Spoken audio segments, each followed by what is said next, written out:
Hello friends, welcome to my channel D की teach. दोस्तों, आज मैं आपको बताने जा रहा हूँ रुकजान नई योजना का भौतिक शास्त्र का पेपर। ठीक है, तो मैं आपको फिजिक्स का पेपर बताने जा रहा हूँ रुकजान नई योजना का।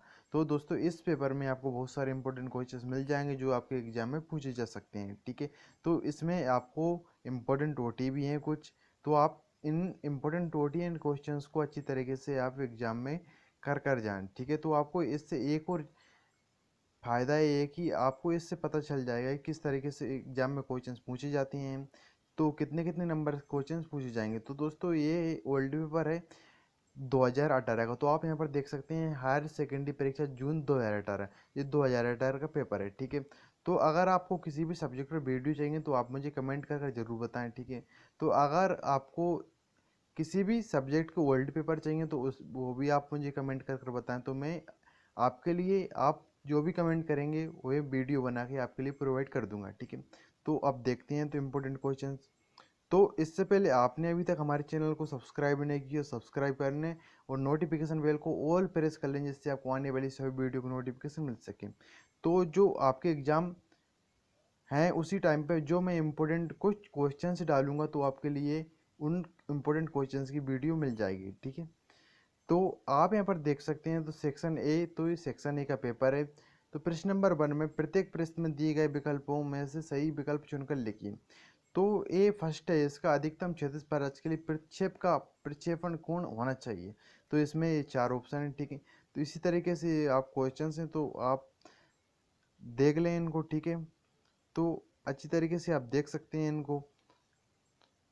अब इसके बाद देखते हैं, तो अब है आपका जो प्रश्न नंबर 2 में द्रव चलित लिफ्ट के नियम पर आधारित है। तो आपको इस ऑप्शन में रिक्त स्थान है तो आपको भरना है। ठीक है, तो फिल इन द ब्लैंक्स। तो एक अच्छा अवशोषक उत्सर्जक होता है, तो इस तरीके के हैं, आप यहाँ पर देख सकते हैं। इसके बाद देखते हैं, तो प्रश्न नंबर 3 में आपको पूछा है सही जोड़ी। ठीक है, तो कोलमोवा और कोलम्बा। ठीक है, तो गैस की अणुओं की गति, वांडरवाल गैस समीकरण, शुद्ध अर्धचालक, सरल सूक्ष्मदर्शी की आवर्धन क्षमता, जेनर डायोड।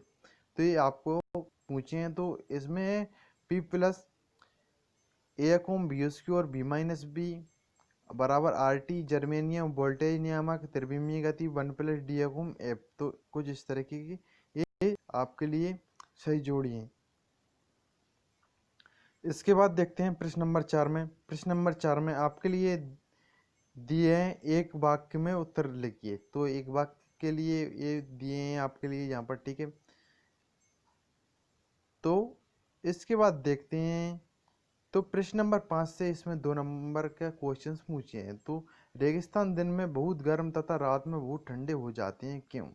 तो दोस्तों, आपको ये बहुत अच्छा क्वेश्चन है, आप इसको पढ़कर जाइएगा। ठीक है, तो तांबे के एक टुकड़े का द्रव्यमान 100 ग्राम तथा प्रारंभिक ताप 20 सेंटीमीटर है। यदि तांबे की विशिष्ट ऊष्मा 0.1 कैलोरी प्रति ग्राम है तो टुकड़े को 50 डिग्री सेल्सियस तक गर्म करने के लिए आवश्यक ऊष्मा की गणना की। इसका अथवा दिया है। तो दोस्तों, ये रेगिस्तान में बहुत गर्म तथा रात में बहुत ठंडे होते हैं, ये 2 नंबर में क्वेश्चन है।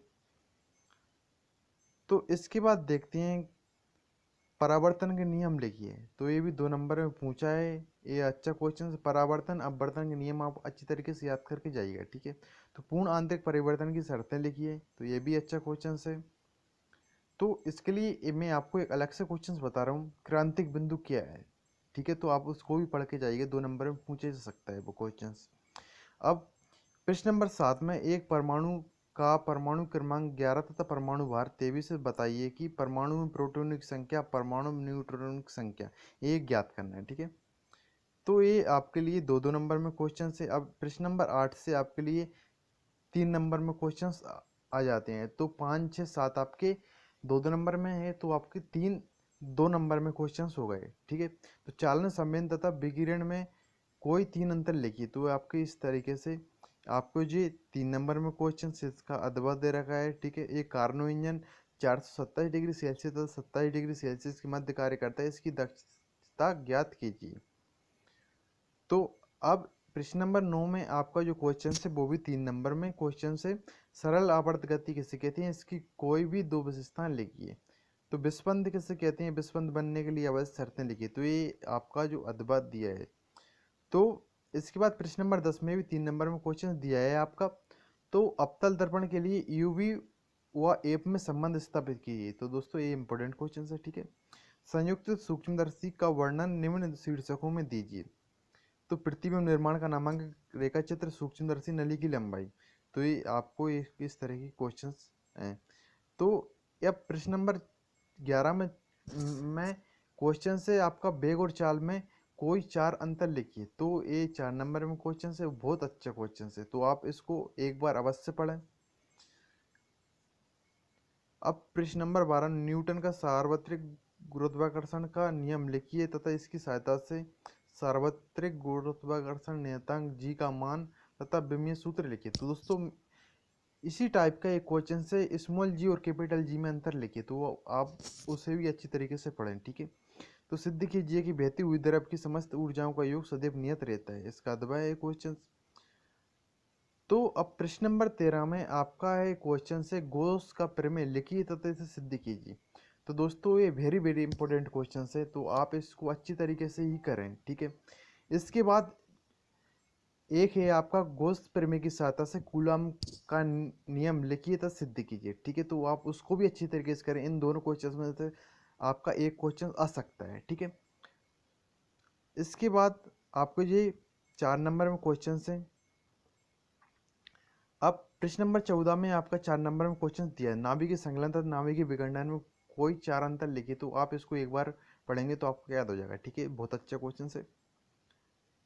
तो अब प्रश्न नंबर 15 में अर्ध तरंग दृष्टिकारी के रूप में पीएन संधि डायोड का वर्णन निम्न शीर्षकों के में करिए। तो पीएन संधि डायोड आपका ये आप पीएन संधि जानो, पीएन संधि डायोड, जेनर डायोड, इनको आप अच्छी तरीके से करें, ठीक है।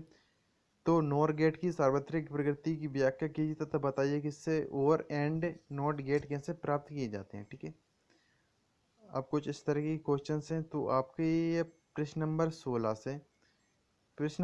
से आपको जो क्वेश्चंस हैं 5 नंबर में हैं, ठीक है। तो दोस्तों इसका आपको प्रश्न नंबर 16 में जी इसका अदबा है, बहुत अच्छा क्वेश्चन है। तो जड़ आघूर्ण संबंधी लंब अक्ष का प्रमेय लिखिए तो सिद्ध कीजिए। तो दोस्तों ये दो टाइप में थ्योरम है, जड़त्व आघूर्ण की लंबवत अक्ष पर प्रमेय और समांतर अक्ष प्रमेय। इन दोनों प्रमेय को आप अच्छी तरीके से करें, क्योंकि इन दोनों थ्योरम में से आपकी एक थ्योरम आ सकती है एग्जाम में, ठीक है। तो काफ़ी समय से ये थ्योरम आ रही हैं। रुक जाना नई योजना से संबंधित में एमपी बोर्ड्स की जो फाइनल एग्जाम होती है उनमें भी ये आती है, ठीक है।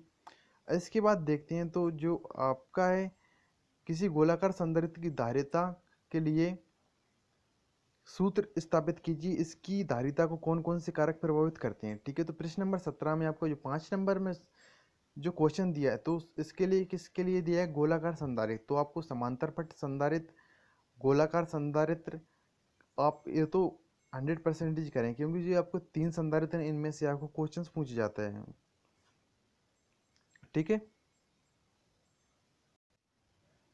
तो आपका संधारित्र का एक क्वेश्चन सॉल्व करें। जो बेलनाकार संधारित्र होता है, तो आपको तीनों संधारित्र में से आप क्वेश्चंस करेंगे तो आपको एक क्वेश्चन आ सकता है, तो ठीक है। तो इसमें आप देखते हैं अथवा दिष्ट धारा मोटर का वर्णन निम्न शीर्षकों में कीजिए। तो सिद्धांत नामांकित चित्र प्रमुख भाग कोई दो उपयोग, ये आपको करना है, ठीक है। तो एनालॉग सिग्नल तथा डिजिटल सिग्नल में कोई दो अंतर लिखिए। तो ये तो दोस्तों यहाँ से सेट बी है, ठीक है। तो आप पहले सेट ए के अच्छी तरीके से क्वेश्चंस कर दीजिएगा, ठीक है। अगर आपको वीडियो हेल्पफुल लगी तो वीडियो को लाइक करें, शेयर करें, कमेंट करके अवश्य जवाब दें कि आपको वीडियो कैसी लगी। तो दोस्तों मिलते हैं नेक्स्ट वीडियो में, थैंक यू।